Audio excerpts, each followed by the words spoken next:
The next champion of heliocentricism was English mathematician and astronomer, knighted Freemason and Royal Society President Sir Isaac Newton. In 1687, Newton published his famous Principia Mathematica, which presented his idea of gravity to the world. The globe Earth theory had long faced criticism for being impractical due to the natural physics of spinning spherical objects, namely that anything placed on their surface should immediately fall or fly off. How could people, buildings, and the great oceans remain perfectly stuck to a ball Earth spinning faster than the speed of sound? The globe Earth theory needed a force that could keep everything in place somehow, a force strong enough to keep the oceans stuck to the Earth, but weak enough not to sink a sailboat. A force strong enough to drag the entire atmosphere along with Earth's breakneck speed, but weak enough to allow birds and bugs to travel freely and unabated in all directions. A force so strong it could make rain fall upwards and plants grow upside down, but yet so weak that it could not be detected by any contemporary methods.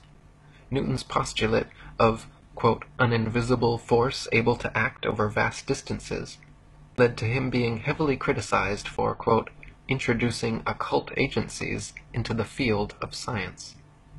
Previous to Newton's theory of universal gravitation, the natural laws of density and buoyancy already perfectly and adequately explained the world around us.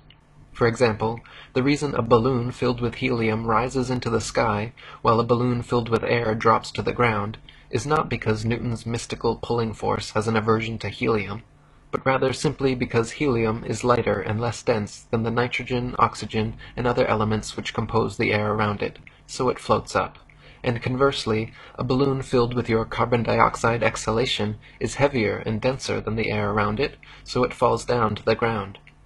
If you blow a dandelion seed out of your hands, a substance just barely heavier than the air, it will float away and slowly but eventually fall to the ground.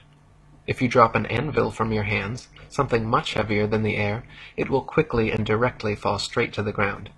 This is not because gravity prefers anvils to dandelion seeds, but rather because it is the natural physics of buoyancy for objects less dense than the medium surrounding them to rise, while objects denser than the medium surrounding them to sink. This is the reason raindrops fall down through the air, and air bubbles rise up through the water, because of their relative densities. It has nothing whatsoever to do with the mystical pulling force of spinning balls from Newton's imagination. Newton's theory allegedly began when, upon seeing an apple fall from a tree at Woolsthorpe, as though no one in the history of humanity up to that point had ever seen a falling object and wondered why it fell, he had a veritable scientific epiphany. The apple fell not because it was heavier and denser than the air around it, but rather because a force at the center of the spinning ball Earth pulled it to the ground. Newton quickly got to work formulating his theory of universal gravitation, which he used to explain not only falling objects, but also orbiting celestial bodies. Newton claimed that the sun, moon, earth, planets, and stars' gravity caused them to all orbit around the most massive nearby bodies. So not only was gravity fickle and selective about which objects it caused to fall and which it allowed to rise, gravity was also able to perform different functions on different scales.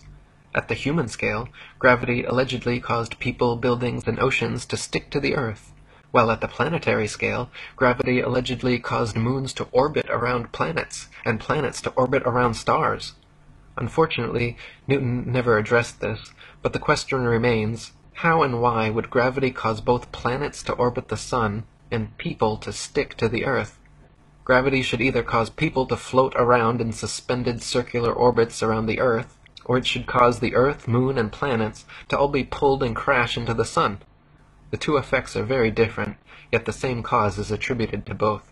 Furthermore, this magnetic-like attraction of massive objects gravity is purported to have can be found nowhere in the natural world. There is no example in nature of a massive sphere or any other shaped object which, by virtue of its mass alone, causes smaller objects to stick to or orbit around it. There is nothing on Earth massive enough that it can be shown to cause even a dust bunny to stick to or orbit around it. Try spinning a wet tennis ball or any other spherical object with smaller things placed on its surface, and you will find that everything falls or flies off, and nothing sticks to or orbits around it. To claim the existence of a physical law without a single practical evidential example is hearsay, not science.